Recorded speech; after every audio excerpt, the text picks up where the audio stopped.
نحمده ونصلي على رسوله الكريم اما بعد۔ میرے محترم دوستو، ہمارے اندر ایک بہت بڑی غلطی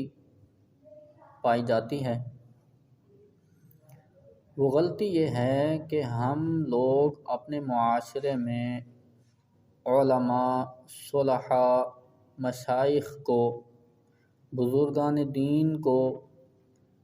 جب اچھے کپڑے پہنے ہوئے دیکھتے ہیں، اچھے گھر میں رہتے ہوئے دیکھتے ہیں، اچھے ان کے مکانات دیکھتے ہیں، عمدہ قسم کے ان کی سواریاں دیکھتے ہیں۔ جب اس طرح کی چیزیں ہم دیکھتے ہیں تو ہمارے دل میں شیطان وسوسہ ڈالتا ہے۔ یہ بات ہمارے دل میں شیطان کی طرف سے آ جاتی ہے اور ہم یہ سمجھتے ہیں کہ یہ تو کوئی عالم نہیں ہے، یہ کوئی بزرگ نہیں ہے، یہ کوئی اللہ والا تھوڑا ہے، یہ تو اس کا جو انداز ہے وہ تو تکبر والا انداز ہے، بڑا اس کے اندر تو فخر ہے اور یہ تو بڑے ٹھاٹھ سے رہتا ہے اور یہ تو نوابوں کی طرح رہتا ہے۔ تو یہ اللہ والوں کا تو کام نہیں ہے کہ اچھے اچھے محل بنائیں اور اچھے اچھے کھانے کھائیں، اچھا اچھا لباس پہنیں،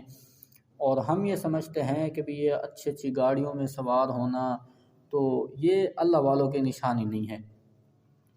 ہمارے ذہن میں یہ بات بیٹھی ہوئی ہے کہ جو دیندار ہوگا، جو اللہ کا ولی ہوگا، جو نیک انسان ہوگا، جو عالم ہوگا، تو وہ پھٹے پرانے کپڑے پہنے گا، وہ سادہ سا لباس پہنے گا، وہ سادہ سا کھانا کھائے گا، وہ سادی سی سواری استعمال کرے گا اور ایسے ٹوٹا پھوٹا اس کا گھر ہوگا۔ تو اس طرح کا کوئی آدمی ہو تو ہمارے نزدیک وہ تو اللہ کا ولی ہے۔ اور اگر ہم کسی کو دیکھ لیں کہ اس کا گھر اچھا ہے، اس کا لباس اچھا ہے، خوبصورت لباس ہے، صاف ستھرا اس کا جسم ہے، تو ہم یہ سمجھتے ہیں کہ اس کے اندر تکبر ہے۔ اور یہ غلطی معاشرے میں دیکھنے میں آئی ہے اور لوگ یہ باتیں کرتے ہیں کہ اس کے اندر جو ہے تکبر ہے، اس عالم کے اندر تو تکبر ہے، وہ تو متکبرانہ چال چلتا ہے، متکبرانہ لباس پہنتا ہے، اور اس کی کار دیکھیں اور اس کی جو ہے نا گھر دیکھیں۔ تو میرے محترم دوستو، یہ ہماری سوچ بالکل غلط ہے، ہماری سوچ بالکل غلط ہے، اور بالکل ایسی بات نہیں ہے کہ جو ایسا لباس پہنے، ایسے کھانے کھائے، ایسی سواری استعمال کرے تو وہ تکبر ہوتا ہے، اس کے اندر متکبر ہوتا ہے اور اس کے اندر فخر ہوتا ہے۔ ایسی بات نہیں ہے، بلکہ ہمارے اندر یہ جو ہماری سوچ ہے یہ شیطانی وسوسہ ہے، اس کو ہمیں ختم کر دینا چاہیے۔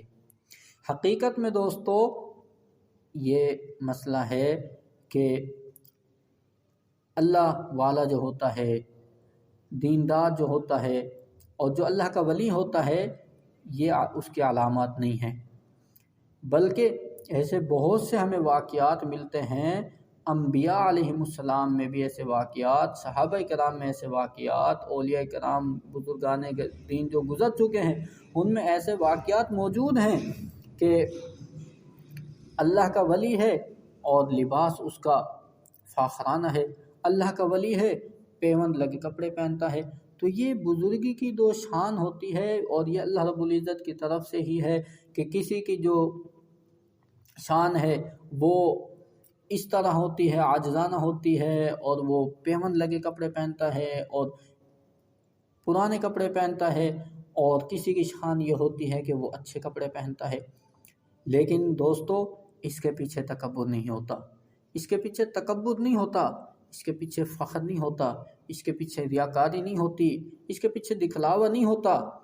بلکہ اس کے پیچھے بھی ایک سوچ ہوتی ہے، ایک ذہن ہوتا ہے انسان اس اللہ کے ولی کا کہ وہ یہ عمل کر رہا ہوتا ہے۔ جیسا کہ کتابوں میں لکھا ہے، حضرت سفیان ثوری رحمہ اللہ تعالی۔ اب سفیان ثوری رحمہ اللہ تعالی کوئی یہ معمولی بزرگ نہیں ہے، یہ کوئی چھوٹے بزرگ نہیں ہے، یہ امام بخاری کے بھی استاد ہیں، بہت بڑے محدث ہیں، امام کا رتبہ انہوں نے حاصل کیا ہے، اور فقیہ وقت بھی تھے، مجتہد بھی تھے، محدث بھی تھے۔ امام بخاری کے استاد ہیں، اتنے بڑے محدث ہیں، اور لباس یہ جو پہنتے تھے بڑا ٹھاٹ کا لباس پہنتے تھے، بڑا فاخرانہ لباس پہنتے تھے، اور بڑا اچھا لباس پہنتے تھے۔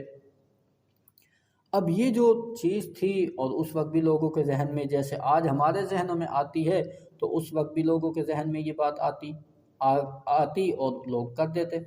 تو حضرت سفیان ثوری رحمہ اللہ کو بھی لوگوں نے یہ بات کی کہ حضرت آپ کا یہ جو مزاج ہے، آپ کے کپڑے ہیں، یہ بظاہر تو یہ زہد و قناعت کے خلاف معلوم ہوتا ہے، تو یہ تو اللہ والوں کی نشانی نہیں ہے۔ آپ تو بہت بڑے محدث ہیں، آپ تو بہت بڑے عالم ہیں، بہت بڑے مجتہد ہیں، آپ ایسا لباس پہنتے ہیں تو ایسا لباس تو نہیں پہننا چاہیے۔ تو یہ اس وقت لوگوں نے اعتراض کیا اور سوال کیا کہ حضرت ایسا تو نہیں ہونا چاہیے، اور آپ ایسا کیوں کرتے ہیں؟ تو حضرت سفیان ثوری رحمہ اللہ تعالی نے بہت پیارا جواب دیا، اور بہت پیارا جواب دیا، بہت عمدہ جواب دیا۔ اگر ہم اس جواب کو اپنے ذہن میں، اپنے دل میں اس کو لکھ لیں اور اس کو محفوظ کر لیں، تو انشاءاللہ ہم اپنے موجودہ دور کے علماء اور مشائخ پر یہ جو ہمارے ذہن میں وسوسہ آتا ہے یہ ختم ہو جائے گا۔ حضرت سفیان ثوری رحمہ اللہ تعالی نے فرمایا کہ میں یہ کپڑے اس لیے پہنتا ہوں کہ اگر میں پھٹے پرانے کپڑے پہن لوں تو یہ امیر زادے اور بادشاہ لوگ مجھے ناک پوچھنے کا رومال بنا لیں، وہ مجھے جیسا چاہیں مجھے استعمال کریں، جیسے رومال ناک صاف کرنے کا رومال ہوتا ہے اس کو صاف کرتے ہیں پھینک دیتے ہیں، تو یہ مجھے ایسا کر لیں گے، میرے ساتھ ایسا سلوک کریں گے، تو میں اس لیے فاخرانہ لباس پہنتا ہوں، اور میں ان کو بتلاتا ہوں کہ میں تمہارا محتاج نہیں ہوں، میں تم سے مستغنی ہوں،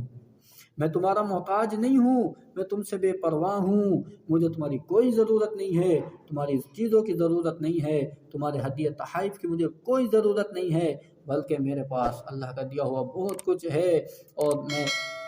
اچھے لباس میں رہتا ہوں، میرے پاس اللہ کا دیا ہوا بہت کچھ ہے، اس لیے مجھے ضرورت نہیں ہے۔ تو حقیقت میں دوستو یہی چیز ہوتی ہے، لیکن ہم لوگ سمجھتے نہیں ہیں، ہم سمجھتے ہیں کہ شاید یہ اس کے اندر تکبر ہے، اس کے اندر غرور ہے، اور اس وجہ سے یہ کام کر رہا ہے۔ اور اس وقت بھی بلکہ مجھے ایک ہمارے دوست ہیں، ساتھی ہیں، دکاندار ہیں، تو وہ کہنے لگے کہ ایک عالم ہے اور وہ میری دکان پر آتے ہیں اور مہنگے مہنگے برتن مجھ سے لے کر جاتے ہیں، مہنگے مہنگے برتن مجھ سے لے کر جاتے ہیں، اچھی چیز مجھ سے لے کر جاتے ہیں۔ تو میں نے ایک دن ان سے پوچھا کہ حضرت مولانا صاحب، آپ کی تنخواہ اتنی نہیں ہوتی اور آپ اچھے برتن لے کر جاتے ہیں، مہنگی چیز لے کر جاتے ہیں، تو آپ تھوڑی سستی لے جائیں، تو ضرورت ہی پوری کرنی ہوتی ہے تو آپ اتنی مہنگی کیوں لے کر جاتے ہیں؟ تو وہ مجھے ساتھی بتانے لگے کہ مولانا صاحب نے جواب یہ دیا کہ بھائی بات یہ ہے کہ لوگ ہمیں حقیر سمجھتے ہیں، لوگ ہمیں حقیر سمجھتے ہیں، کمی سمجھتے ہیں، ہمیں لوگ کمتر سمجھتے ہیں، تو یہ میں اس لیے لے کر جاتا ہوں تاکہ لوگ یہ دیکھیں کہ ہم کوئی کمی نہیں ہے، ہم کوئی ان کے محتاج نہیں ہیں، ہمیں اللہ رب العزت نے اچھا دیا ہوا ہے، اچھا چیز ہم استعمال کرتے ہیں، اچھی چیز ہم استعمال کرتے ہیں، اچھی چیز اپنے گھر میں رکھتے ہیں، تو میں اس وجہ سے لے کر جاتا ہوں تاکہ لوگ ہمیں حقیر نہ سمجھیں، ہمیں اپنا محتاج نہ سمجھیں، لوگ ہمیں کم تر نہ سمجھیں، کہ دین کی وجہ سے لوگ ہمیں حقارت کی نگاہ سے دیکھتے ہیں، تو ہم اس انداز سے اپنا سامان لیتے ہیں تاکہ لوگ ہمیں حقارت کی نگاہ سے نہ دیکھیں، بلکہ ان کو پتہ چلے کہ جو دیندار ہوتا ہے، جو اللہ کے دین کا چوکیدار ہوتا ہے، تو اللہ رب العزت اس کو بھی اچھی چیزیں عطا فرماتے ہیں۔ تو لوگوں کی جو ذہنیت ہے کہ جو دیندار بن جاتا ہے تو وہ بھوکا مرتا ہے، اس کے پاس کچھ بھی نہیں ہوتا، تو ہم تو اس وجہ سے لیتے ہیں۔ تو حقیقت یہی ہے کہ جب کوئی عالم ایسا عمل کر رہا ہوتا ہے، کوئی بزرگ ایسا عمل کر رہا ہوتا ہے، تو اس کے پیچھے ایک دینی سوچ ہوتی ہے، ایک دینی جذبہ ہوتا ہے، ایک دینی فکر ہوتی ہے، ایک اصلاح کی نیت ہوتی ہے، لوگوں کو کچھ سمجھانا اور بتلانا مقصود ہوتا ہے، تو اس وجہ سے ایسا عمل ہمیں لیکن بظاہر ہمیں یہ نظر آ رہا ہوتا ہے کہ اس کے اندر تکبر ہے، اس کے اندر غرور ہے۔ تو ہمیں چاہیے کہ ہم آج سے اپنی سوچ تبدیل کر لیں، کسی عالم کو دیکھ کر، کسی اللہ والے کو دیکھ کر، کسی بزرگ کو دیکھ کر ہم یہ فیصلہ ہرگز نہ کریں کہ اس کے اندر شاید تکبر ہے، اس کے اندر غرور ہے، اچھی اچھی سواریوں میں بیٹھتا ہے، اچھے اچھے کھانے کھاتا ہے۔ نہیں دوستو، ایسی سوچ اگر رکھیں گے تو یقین جانیے علماء سے، مشائخ سے ہمارا اعتماد ختم ہو جائے گا، ان پر ہمیں اعتماد نہیں رہے گا، اور جب علماء پر اعتماد نہیں رہے گا تو پھر ہم گمراہیوں میں چلے جائیں گے۔ اللہ رب العزت ہمیں گمراہیوں سے محفوظ فرمائے۔ علماء، مشائخ، بزرگان دین سے حسن ظن رکھنے کی ہمیں توفیق عطا فرمائے۔ وما علینا الا البلاغ۔